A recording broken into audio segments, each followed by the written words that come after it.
Of course, a big feature of preservation orders is that they are ex parte in their nature. And that, I mean, the last thing you want is to warn the person that, you know, we want to have a preservation order. They call it dissipation of assets. By the time you show up there, there's nothing to preserve. That's how these things tend to work. Anyway, let's move on to this. Corruption Watch will be participating in this year's 94/7 Ride Joburg Cycling Challenge on the 20th of November. Their goal is to raise at least 100,000 rand in support of the work done by whistleblowers. The role whistleblowers play is a vital one, yet very dangerous.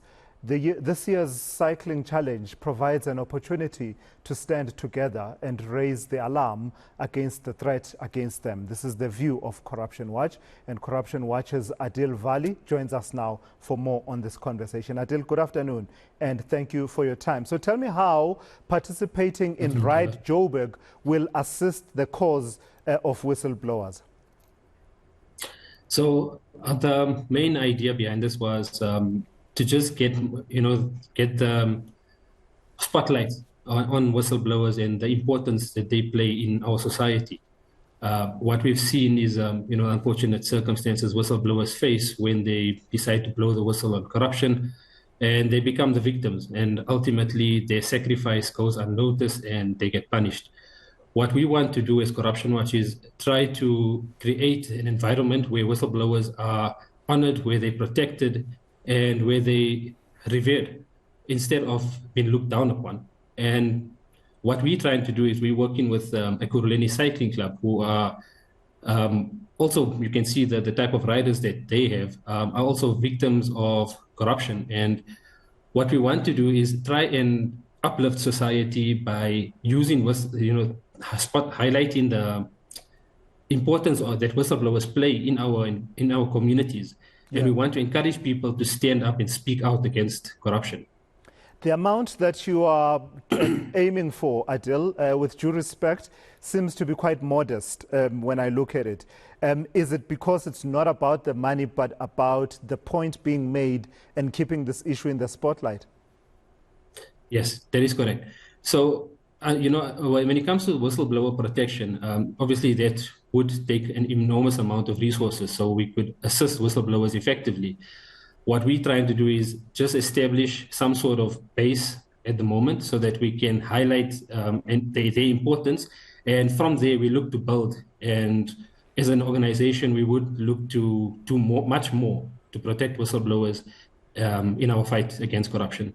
Yeah, and I say that this amount is modest, and I say that based on the experiences of having spoken to many whistleblowers who highlight the sudden predicaments that they find themselves in, their properties being threatened in terms of them not being able to repay their mortgages, being suspended from work, facing criminal charges, facing actual threats to their lives and needing security and so on and so forth. So how are you hoping that this 100,000 rand will assist?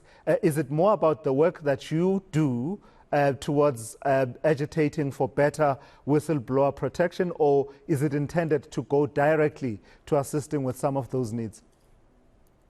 So for now, what we're doing is, as you mentioned, it is a modest amount, and we just are establishing the program.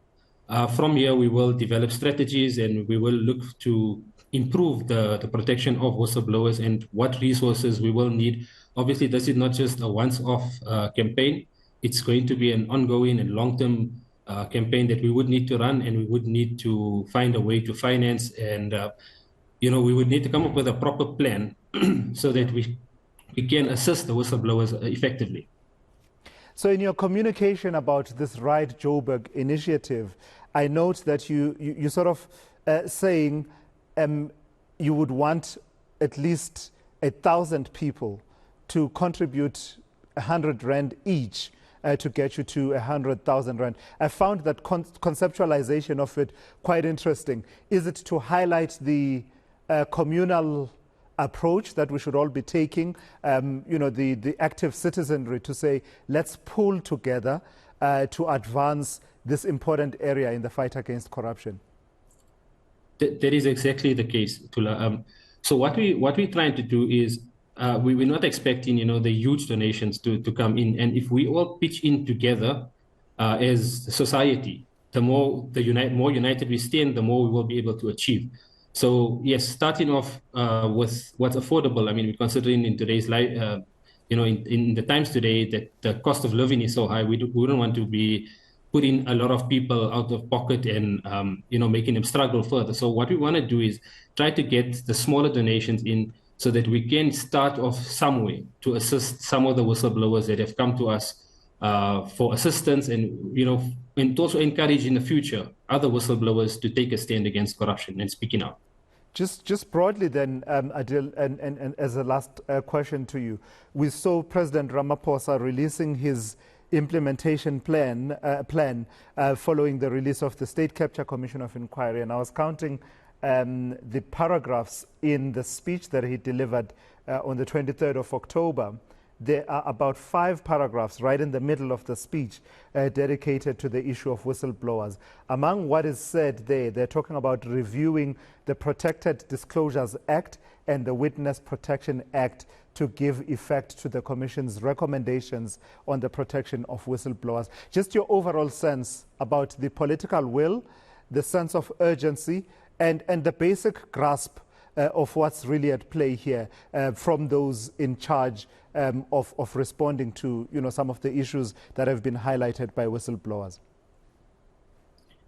Yes, so we welcome any changes and improvements in the current system that's there to protect the whistleblowers. Ultimately, like we've mentioned earlier, they are the biggest losers and victims of their actions when they decide or they choose to speak out. So if our president is looking to review this, we do welcome it. We are also developing strategies and advocating for the changes that's required to assist whistleblowers.